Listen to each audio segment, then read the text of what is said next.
Hey everyone, it's Alex from Be Organizing. So what does your desktop look like? Do you have files everywhere? We're talking about your computer desktop, by the way. And how about your documents folder, or maybe your Google Drive, your Dropbox, or maybe just you have documents all over the place, not in folders, and everything is mislabeled. You can't find what you're looking for.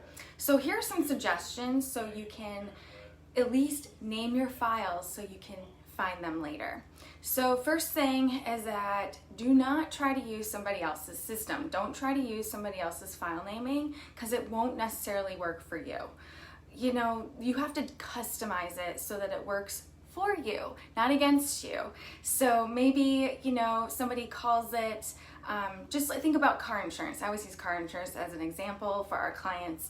Whatever you call it. So if it's car versus auto insurance versus maybe you have a Toyota, so it's Toyota insurance, whatever that is, first thing that comes into mind is what you should call it. So there's two things there. Don't use somebody else's system, create your own. You can look at somebody else's system to see what inspires you, but then name it what you call it, so that you can find it later. And then the third thing is, I always say there's 3 different methods for file naming. You can find it in our other tips videos, and it's either chronological, so using the year, month, and then day, and then the file name.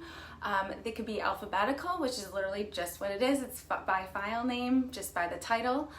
Or lastly, you can use numerical way of file naming, which is great for version control. So hopefully those tips help you so you can start finding what you're looking for in your documents, in your files, by using the correct naming. All right, till next time. Oh, and by the way, sign up for our newsletter for more tips and motivation. We love to keep you inspired and get your digital life and just life in general organized. All right, till next time. Bye.